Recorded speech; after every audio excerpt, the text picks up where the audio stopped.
Let's dive into this legal battle. Good morning, Judge. Good morning.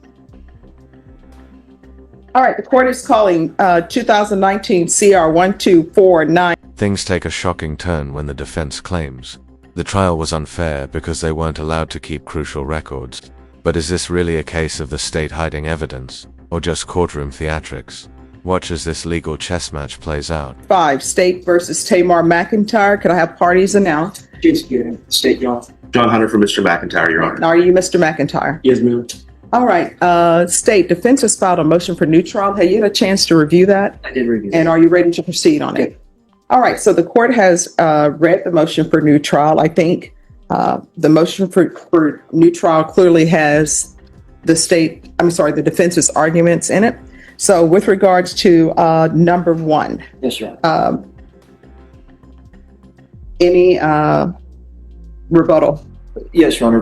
And that, I believe that's the NCIC-TCIC Yeah. argument, I guess, of the defense. Our position is that we did make it available during court proceedings, and they had access to the actual TCIC, NCICs. And through our understanding of the policy is that we can't allow them to duplicate or keep or make copies of, and that's by, I believe, state orders on that. So that's our position on that front. All right. Megan Dowling for the state. Just briefly, if I could address that point, and I want to reiterate the arguments that I made at trial, which is that 411.083 of the Texas Government Code is what governs the dissemination of the criminal histories.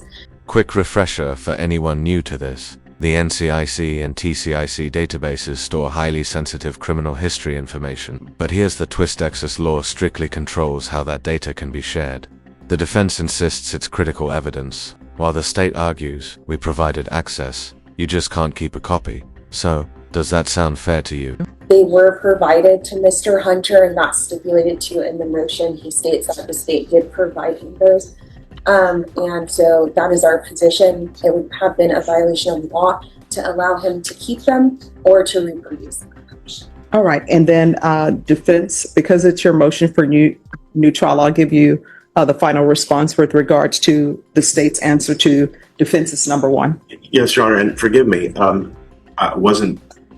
I did not prepare to proceed today. I came to court because the law requires me to show you the motion within 10 days. Yes. And so I haven't, I wasn't anticipating actually discussing the merits of it today, but if the court wishes us to proceed with that, our position with respect to the NCIC argument is fairly simple. We cited you case law, which the courts have addressed this subject matter before and have recognized that it is covered by the Michael Morton Act and that it would be required to be produced. As a practical matter. Well, you're saying produced, but the state is saying that they did produce it. They just didn't allow you to copy it or leave with it. It was given to us on the first day of the trial. And in the process of trying to make use of it and note it down, we got into an argument about whether or not we'd be able to photocopy it, which we immediately brought to the court's attention. We had an argument in which the court concluded that we were not entitled to copies of it, which we does the law say? Does the law say that you are allowed to make copies? I believe that is what those cases that we have cited for stands for, that proposition, that it is. Wait a second, the defense says the Michael Morton Act should have let them copy those records, just like any other evidence. But the state's restrictions spark a bigger debate. Should digital limits ever stand in the way of a fair trial? Share your take in the comments. It is producible under the Michael Morton Act in all ways that other discovery is producible. The state's contention that there is a statute that privileges it from disclosure, I think, is being misinterpreted. Okay, they're not saying, and correct me if I'm wrong, they're not saying that it doesn't prohibit them from disclosure. They're saying, yes, we do disclose it to you, but you're not allowed to copy it or leave the courtroom with it. Am I misinterpreting what's being said? That is their argument. Yes. All right. So we just disagree with that position. I don't think the law supports it. And we also would maintain, as we maintained at the trial, that as a consequence of, well, let me rephrase that. to the extent that there is any countervailing or overarching privilege that would run afoul of the case law that we've cited, Your Honor, about its discoverability, or that would limit our ability to use it from how we would otherwise be entitled to use discovery. I would maintain that that privilege is waived by two separate independent actions. The first is this isn't a situation where we're trying to snoop on these people's lives outside of the context of defending Mr. McIntyre. He is indicted. The state made that decision. When the state or the government have a privileged interest in the privacy of certain sensitive information, and they elect to indict someone for a criminal offense over it, then they can't be in the position of being able to still hold on to that privilege. They waive it. Secondarily, they have run the TCIC, NCIC for these individuals, which is the triggering event. The database is curated not by this office. It's curated by the Texas Department of Public Safety and the FBI. They query that database. They are only allowed to query that database if they have a good faith reason to do so in the execution of their duties and responsibilities as members of the district attorney's office.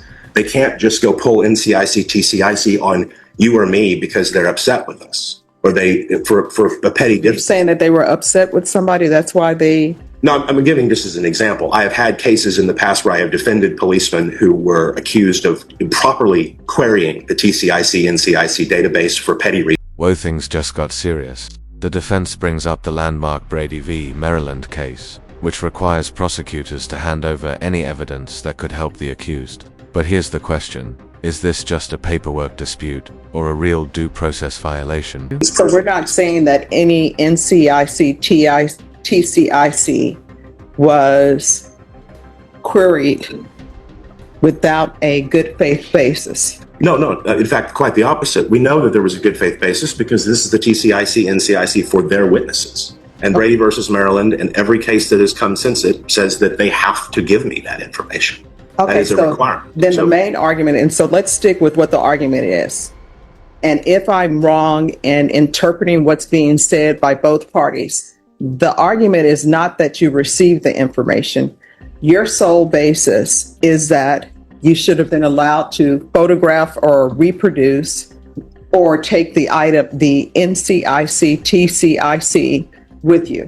We Is that wanted, your... we wanted to be able to use it in every single way that you can use. No. the My paper. question, I'm trying to get to specifics. The specific is...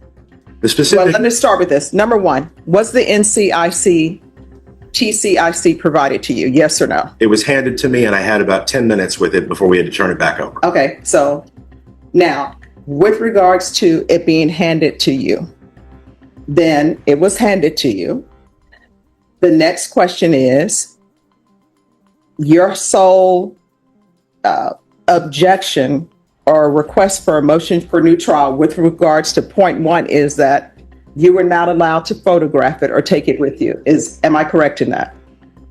The state argues they handed over the records before jury selection. The defense fires back they only had minutes to review, with no copies, no photos, nothing. The real battle isn't over what was shared, but how. This fight isn't just about legal procedure, it's about preparation, leverage, and power in the courtroom. The contention is twofold. The first problem is that we were not allowed to photograph it, take it with us, duplicate it in any way. We had to turn it back over.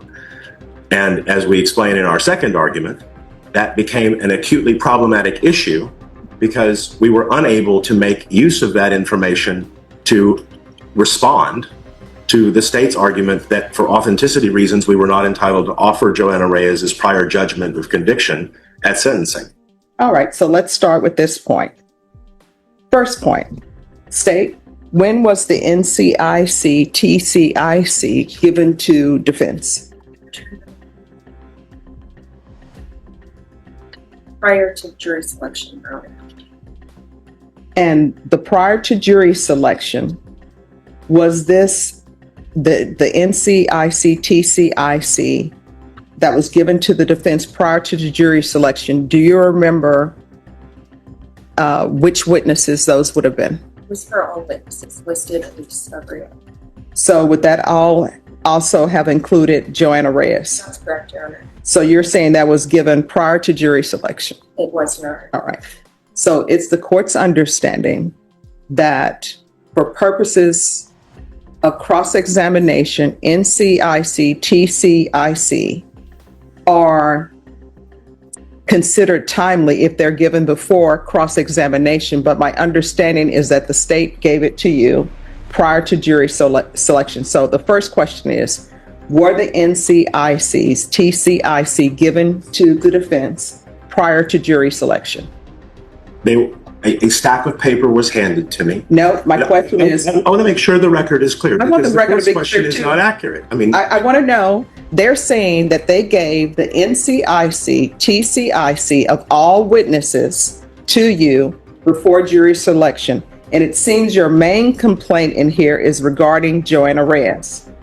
So my question for the defense is whether or not the NCIC, TCIC, for all the state's witnesses, were they given to you prior to jury selection? Then we can handle your other point. the word given is not a word that I can address in that. Were they handed to you? I held them in my hand for a few minutes. I didn't have an opportunity to digest their contents fully. I wasn't allowed to copy them. Almost immediately afterwards, I was told that their position was going to be that I wasn't going to be allowed to copy them. I had to instruct my Okay, so staff. here's the thing. Let me just finish real quick. No. You know what? I need to- Because, I no, need to- stop. We're taking it one point at a time. My first question is, were they given to you prior to jury selection? It seems that your answer to that is yes. Then we'll get into what you were not able to do with them. So the record is clear.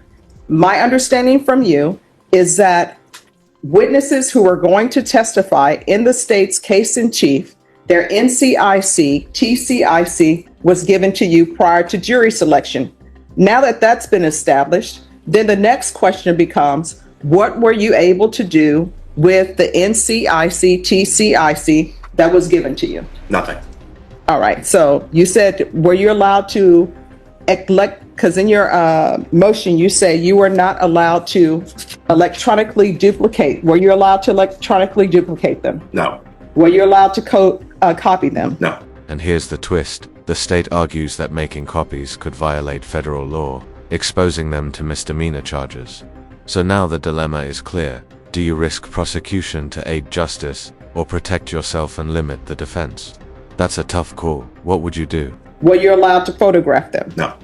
And I'm taking that straight from your motion. So state, with regards to the NCIC, TCIC that was handed over to the defense, you're saying it was all of your witnesses in the case in chief. Yes, Your Honor. The defense is saying they were not allowed to electronically duplicate, copy, or photograph any of the NCICs, TCICs. Now, why were you not allowing the defense to either electronically duplicate, copy, or photograph the NCIC, TCIC? Because I didn't want to be charged with a misdemeanor offense. All right, and where are you obtaining that from, the fact that you would be charged?